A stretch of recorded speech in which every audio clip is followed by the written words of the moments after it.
On this episode, we'll look at the 5 important lines of a histogram and how you can use those to get more details in your photos' highlights. This episode is supported by Jimdo.com, the amazingly quick and flexible way to build a professional website for your business or your personal projects. Show off your photography in style and build your website for free. And if you want to upgrade, save 20% on your first year with the Pro and Business packages with discount code TOPFLOOR at jimdo.com/topfloor. That's jimdo.com/topfloor. This is Tips from the Top Floor, episode 813 for Thursday, the 8th of March, 2018.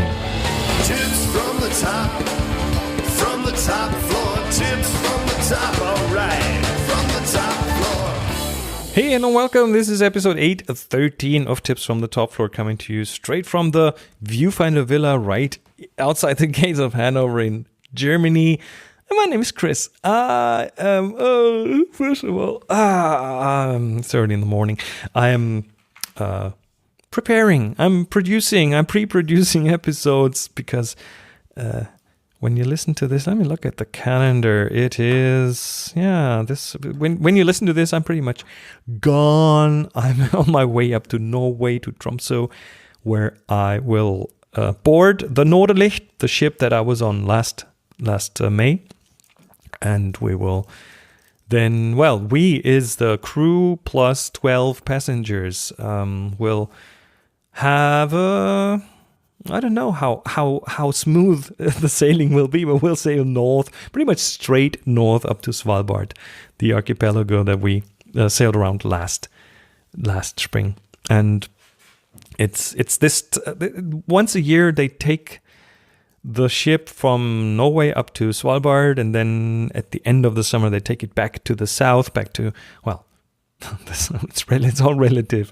Svalbard is almost up at the North Pole, and or Spitsbergen as it's also known, and the north of Norway is still pretty much in the Arctic, but it's south from the perspective of the North Pole. From up there, everything is south. So that's where I am as you listen to this, up on a ship on my way up to almost 80 degrees north, which is Svalbard. And the owners of the ship, it's really nice because we had so much fun on the ship last spring, and I looked at their website for the ship. I'm going to link that in the show notes, and it was great in the 90s, which was very web 1.0, let's put it that way. And I suggested, or I offered that I could build a website for them, which I've done professionally for so long in one of my earlier lives that was an easy thing to offer. And they are so happy with it, and I'm so happy that I have that skill to do that for them. And we put that website on online, and it's a modern website, simple but modern. And then they told me that in March they will transfer up to Svalbard, and if I wanted to join, just for the fun of it, and they offer that to a bunch of friends. Normally the ship holds 20 passengers. This is 12, so it's not as many. Everyone gets to do a bit of work, maybe work in the kitchen, make breakfast, cook dinner, be outside on deck of the ship to watch for icebergs and stuff. It's like a bunch of friends hanging out on a ship for up through the Barents Sea, up to Svalbard, which again, I've never been on this kind of a trip out in the open sea for so long. It's definitely gonna be a shaky ride. I will try my best to bring a lot of photos and video and some podcasts and stuff. I'm pretty sure we'll have plenty of time there. I also assume, knocking on wood really, really loudly here, because I'm not prone to seasickness that much, but again, this could be a bumpy ride in parts, so I don't know what to expect exactly. I'm so looking forward to this. It's going to be a bit of an adventure for someone like me who isn't at sea all the time. And I will definitely bring back stories, that's for sure. And this episode and the next 2 episodes, that's what I'm going to pre-record for this. So you have something while I'm gone. And yeah, that's it for the intro. Let's get started with the first topic. Today, I want to talk about the 5 lines of the histogram. So if you ever used a histogram, hey, kudos. Histogram is an important tool for getting the right exposure. If you have never used a histogram, now you might find out why you want to learn how to use one. Again, quick explanation: what is a histogram? It's the statistics of your image. It's a brightness statistics of your image, and the x-axis is black on the left, white on the right. And the y-axis shows you how many pixels of that brightness are in the image. So if you have an all-black image, you'd have 1 vertical peak at the left of the histogram. There's no gray, no white pixels, just black pixels. If you have an all-white picture, you would have that vertical peak at the right. And if it's all gray, a vertical peak in the middle. And if it's a photo, like a proper photo, well, there might be a big black surface in the picture that gives you a lot of pixels very much on the left side of the histogram. And then there's a bright sky in the picture that will give you a peak on the right. And there's stuff that's somewhere in the middle of the road in terms of brightness, which gives you some stuff in the middle. So you'd have this little mountainscape kind of thing.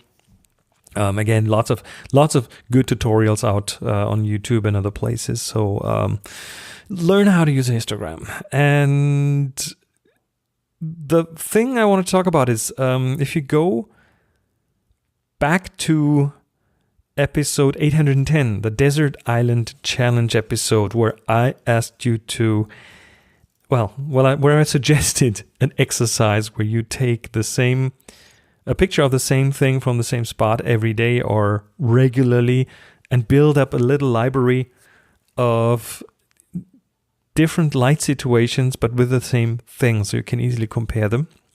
And if you've done a few of those, it's been a few weeks, you should now have that little collection of photos of the same thing, but at different lighting conditions.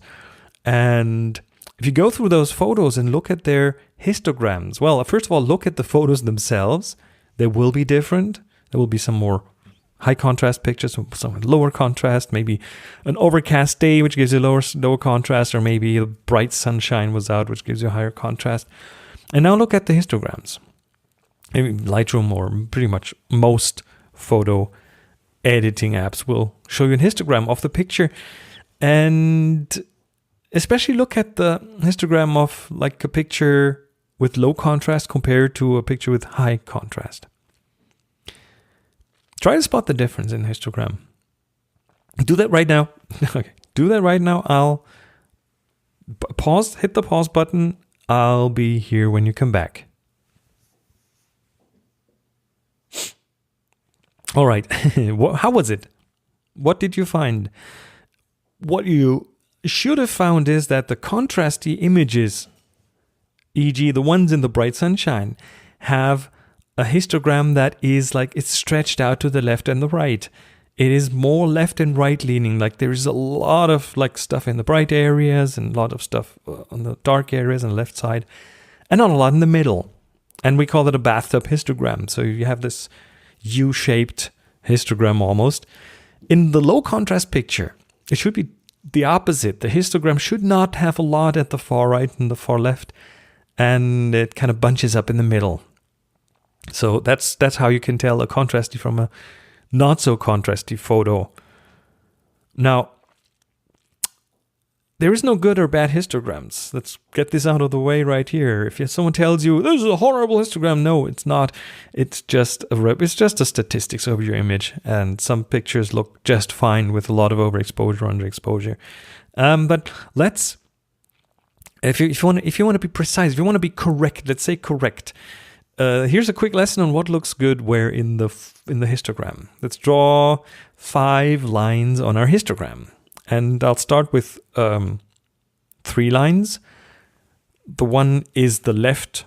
It's a vertical line, by the way. The one is the left edge of the histogram. The one is the right edge of the histogram. And the third one is straight down the center. So that gives us 2 halves of the histogram pretty much. And now add 2 more lines between these lines, one at a quarter from the left and one at a quarter from the right. And that's the 5 lines of the histogram. And things fall on that histogram, and they might look just fine there, or they might not look quite right there in terms of exposure. And let's look at those outer lines first, the one very much all the way to the left and the one all the way to the right. If something crosses that left line, then that's underexposure. It's black. It's hard to save any detail there. There's no detail there. Same thing with the right-hand side. If you have something cross the right line of the histogram, the right border of the histogram, hey, that's overexposure. Nothing left there, white. Nothing to salvage. No detail. The more important lines are the quarter from the left line and the quarter from the right line. And whatever is on the quarter from the left line is, well, it's going to look like black, but with texture.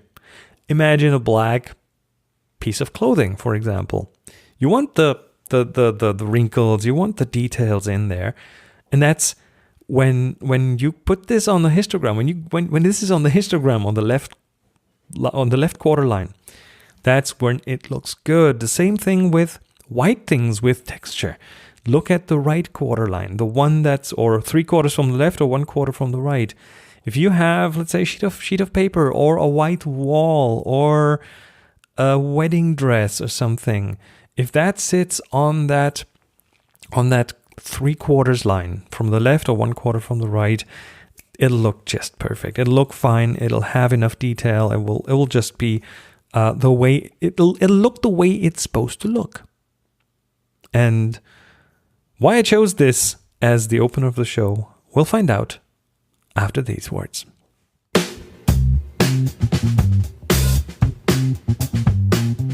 And this week's episode is again supported by Jimdo.com. Jimdo is the one-stop shop for you to build your website, no matter if for your business, for a personal project, for your blog, or your photography portfolio.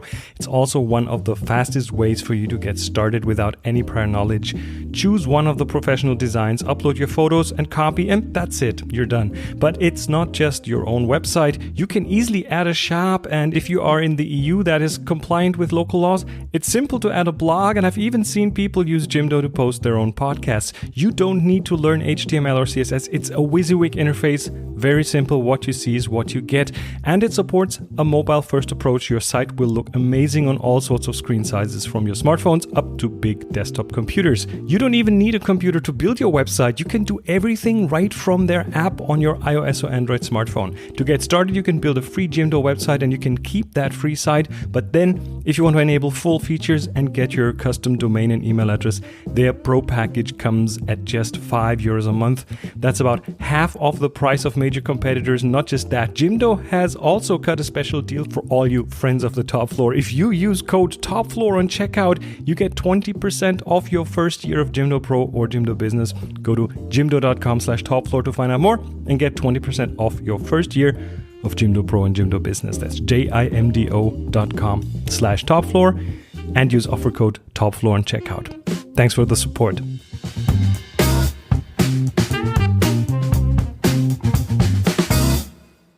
Hi Chris, this is Sal from North Hollywood. Can you help me get details in my white? It always seems that I can't get any details. Either it's all blown out. I always look at photo magazines, especially wedding magazines. It seems like their whites always seems to have good detail. Any help that you could give me or tips would be much appreciated. Thank you. Bye. Thanks for the question, Salvador. Details in the whites, yeah.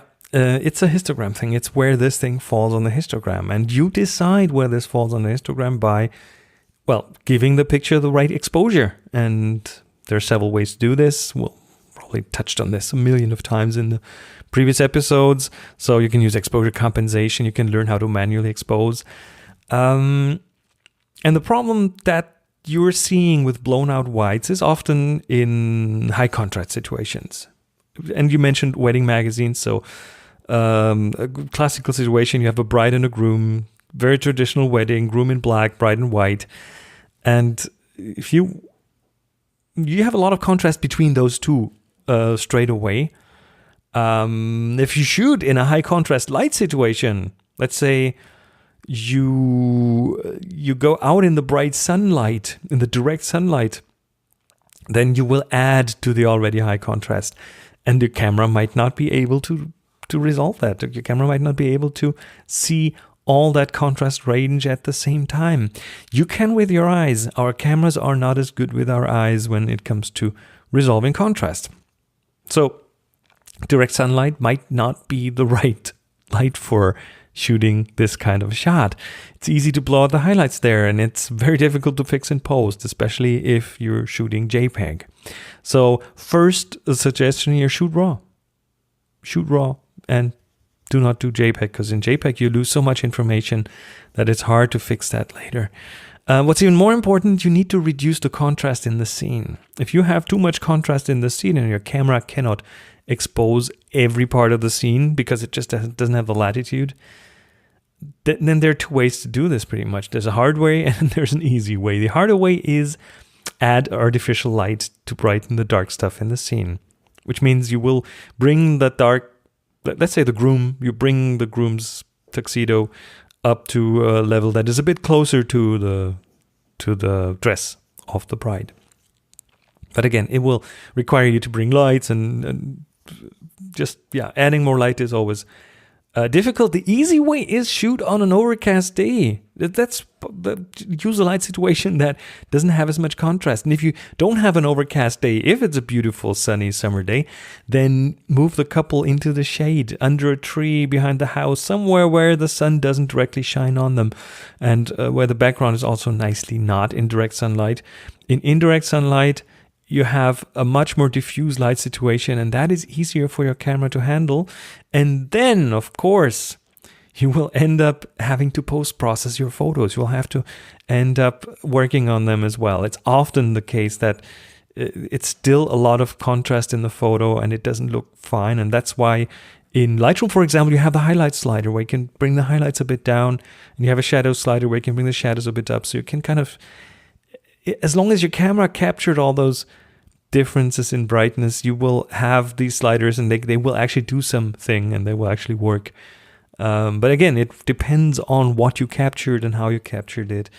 Landscape photographers have a similar problem. You have a foreground, and if that's a dark rock, then that's it, and you can expose for it. But then you also have a bright sky maybe, and the sky has bright clouds in it, and maybe the sun, and it's lit very, very bright compared to the foreground. Big contrast situation, same thing, just not a groom and a bride, but a foreground and a background. Now, what they will do often, because you cannot take the landscape and take it in the shade, might not look nice. it's too big anyway. So you can do this. You can fix this at least to a certain extent by using an ND grad filter, which is a half ND filter, which you will then put in front of the sky. So you darken down the sky, bring it closer to the brightness of the foreground, and then you can, in post-processing, work on it. So let me summarize. Learn to read the histogram, learn what belongs where in the histogram, shoot raw, and learn to expose so that everything in the scene is within the histogram, and you can fix things easier this way.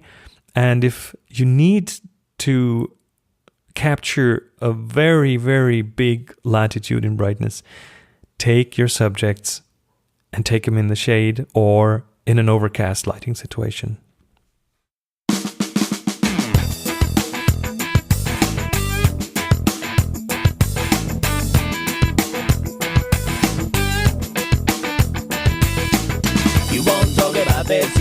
And that was it for this episode of Tips from the Top Floor. Thank you again for your support, and thanks to Jimdo.com for making this episode possible.